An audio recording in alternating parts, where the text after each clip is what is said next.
അപ്പോൾ ഈ ഒസ്വാസ് ചില ആൾക്കാർക്ക് നെയ്യത്തിലായിരിക്കും പ്രശ്നം ഉണ്ടാവുക.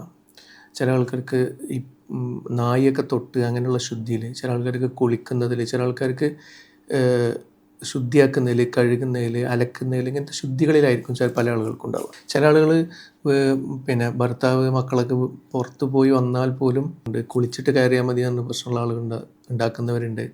അതേപോലെ വീട്ടിലേക്ക് ആരെങ്കിലുമൊക്കെ വിരുന്ന് വന്നാൽ പ്രശ്നമുള്ള ആളുകളുണ്ട്. ഇങ്ങനെ പലതരം രീതിയിൽ ഒസ്വാസിനെ ബാധിക്കും. അപ്പോൾ ഇത് പുറത്തുനിന്ന് കാണുന്ന ഒരാൾക്ക് ചിലപ്പോൾ ഇത് ഇവരെന്തെങ്കിലും മനഃപൂർവ്വം ചെയ്യുന്നത്, ഇവരിങ്ങനെ കൽപ്പിച്ചുകൂട്ടി അങ്ങനെയുള്ള മനഃപൂർവ്വം ബുദ്ധിമുട്ടിക്കാൻ വേണ്ടിയിട്ട് ചെയ്യുകയാണ്, അല്ലെങ്കിൽ അങ്ങനെ അതിനങ്ങോട്ട് നമുക്കങ്ങോട്ട് ഉൾക്കൊള്ളാൻ പറ്റില്ല ചില ആളുകളുടെ പ്രവൃത്തി കണ്ടാൽ.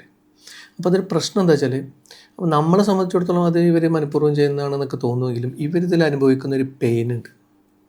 അതായത് ഇപ്പോൾ ഇങ്ങനെയുള്ള ആളുകൾ ഇപ്പം ബാത്റൂമിലൊക്കെ കയറി കഴിഞ്ഞാൽ അവിടുന്ന് പോരാൻ പറ്റാതെ വീണ്ടും വീണ്ടും ഓൽക്കുണ്ടാകുന്നൊരു പെയിനുണ്ട്. അതുപോലെ തന്നെ ആ പ്രശ്നമുള്ളതുകൊണ്ട് മക്കളെ നോക്കാൻ പറ്റാത്ത ആളുകൾ, ഭർത്താവിനോട് മോശമായി പെരുമാറുന്ന മക്കളൊക്കെ ഭയങ്കരമായിട്ട് ബുദ്ധിമുട്ടുന്ന ആളുകളുണ്ട്, മക്കളെ ബുദ്ധിമുട്ടിക്കുന്ന ആളുകളുണ്ട്. ഇപ്പം പുറത്തിറങ്ങാൻ പോലും മക്കളെ വിടാത്ത, അല്ലെങ്കിൽ പുറത്തിറങ്ങി സ്കൂളിലൊക്കെ പോയി വന്നാൽ പുറത്ത് തന്നെ ബക്കറ്റ് ഇട്ടിട്ട് അവിടെ തന്നെ വസ്ത്രമൊക്കെ അഴിച്ചിട്ടിട്ട് കുളിച്ചിട്ട് കയറ്റുന്ന ആളുകളുണ്ട്. അങ്ങനെ വീട്ടിലേക്ക് ആരെങ്കിലും വന്നു കഴിഞ്ഞാൽ പിന്നീട് ഫുള്ള് വൃത്തിയാക്കുന്ന ആളുകൾ, ഇങ്ങനത്തെയൊക്കെയുള്ള ആളുകൾ നമ്മളെ വീട്ടിലുള്ള അല്ലെങ്കിൽ നമ്മളെ പരിസരത്തുണ്ടാകുമ്പോൾ തന്നെ നമുക്ക് ബുദ്ധിമുട്ടായിരിക്കും.